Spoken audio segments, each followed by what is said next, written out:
ஈரோடு கிழக்கு தொகுதியில் திமுக கூட்டணி வேட்பாளர் EVKS இளங்கோவன் அமோக வெற்றி. திராவிட மாடல் ஆட்சிக்கு மக்கள் தந்த அங்கீகாரம் என முதலமைச்சர் மு க ஸ்டாலின் பெருமிதம்.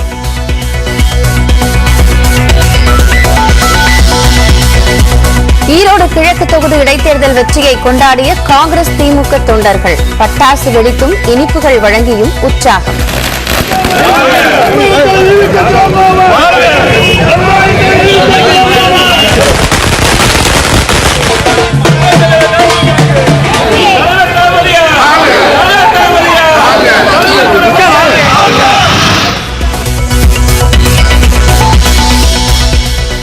பணபலம் ஆட்சி அதிகாரம் மூலம் ஈரோடு கிழக்கு தொகுதியில் திமுக கூட்டணி வேட்பாளர் வெற்றி என எடப்பாடி பழனிசாமி விமர்சனம்.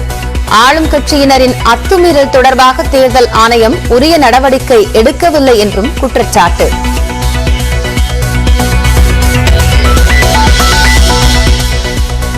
அதிமுகவில் ஏற்பட்ட உட்கட்சி பூசலே ஈரோடு இடைத்தேர்தல் தோல்விக்கு காரணம் என அண்ணாமலை விமர்சனம். தமிழ்நாட்டின் எதிர்க்கட்சி யார் என்பதை ஈரோடு முடிவுகள் உணர்த்தி இருப்பதாக KP முனுசாமி பதிலடி.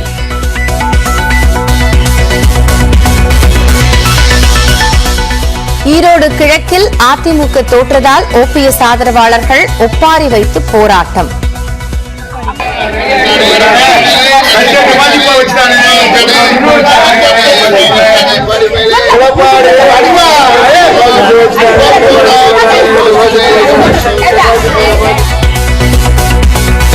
எடப்பாடி பழனிசாமி தான் தோல்விக்கு முக்கிய காரணம் என பண்ருட்டி ராமச்சந்திரன் குற்றச்சாட்டு.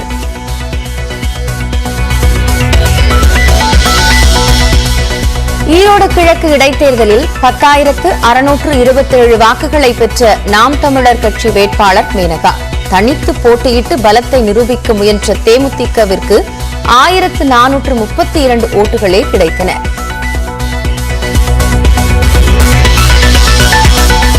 திரிபுராவில் தனிப்பெரும்பான்மையுடன் மீண்டும் ஆட்சி அமைக்கிறது பாரதிய ஜனதா.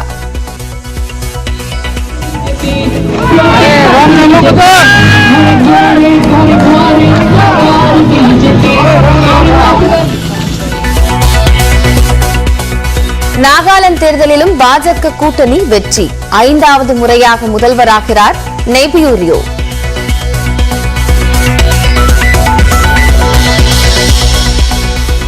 நாகாலாந்து சட்டமன்ற தேர்தலில் முதன்முறையாக 2 பெண் வேட்பாளர்கள் வெற்றி. முதல்வராகிறார் நெய்பியூ ரியோ தலைமையிலான அமைச்சரவையில் இடம்பெறுவார்கள் என்றும் எதிர்பார்ப்பு.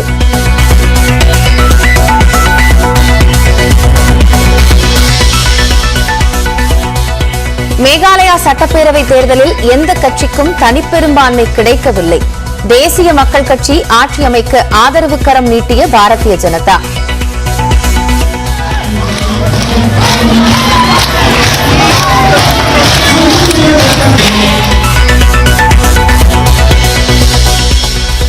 டெல்லியில் பாஜக தலைமை அலுவலகத்திற்கு வந்த பிரதமருக்கு தொண்டர்கள் உற்சாக வரவேற்பு.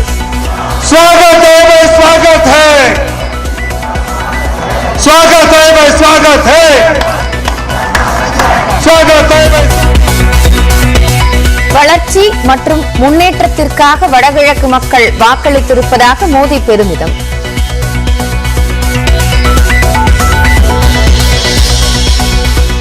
நாடு முழுவதிலும் நடைபெற்ற 6 இடைத்தேர்தல்களில் 3இல் வெற்றி பெற்றது காங்கிரஸ். மேற்கு வங்கத்தின் சாகதிகி தொகுதியில் எதிர்பாராத வெற்றியால் காங்கிரஸ் தொண்டர்கள் கொண்டாட்டத்தில் திளைப்பு.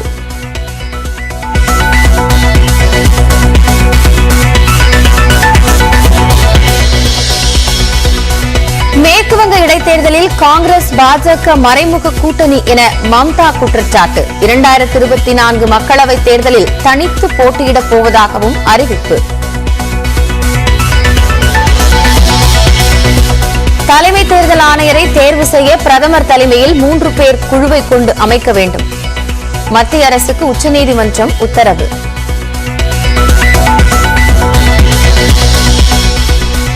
தலைமை தேர்தல் ஆணையர் தேர்வு தொடர்பான உச்சநீதிமன்ற உத்தரவிற்கு முதல்வர் ஸ்டாலின் வரவேற்பு. தேர்தல் ஆணையத்தின் வெளிப்படைத்தன்மை மற்றும் சுதந்திரத்தை உறுதி செய்யும் என கருத்து.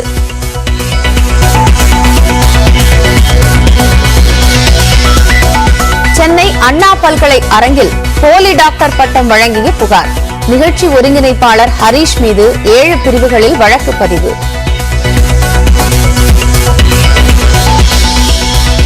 சென்னை அருகே திருமுல்லைவாயலில் காவலர் குடியிருப்பின் சிமெண்ட் பூச்சு இடிந்து விழுந்ததால் அதிர்ச்சி.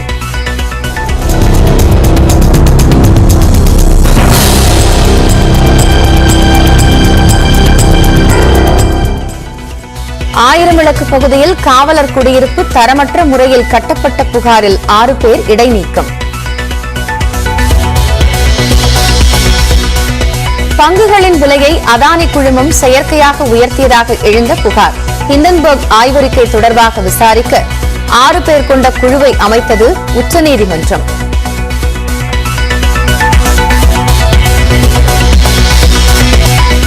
இந்தியாவிற்கு எதிரான 3வது டெஸ்ட் கிரிக்கெட் போட்டி. ஆஸ்திரேலிய அணிக்கு 76 ரன்கள் வெற்றி இலக்காக நிர்ணயம்.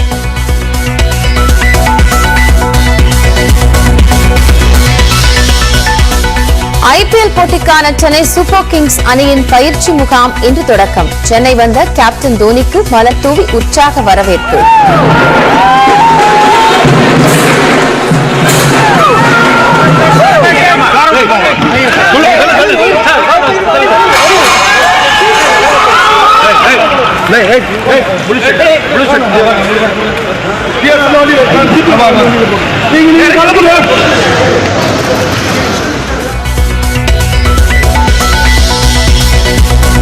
ஃபால்கன் 9 ராக்கெட் மூலம் டிராகன் விண்கலத்தை வெற்றிகரமாக ஏவியது அமெரிக்கா.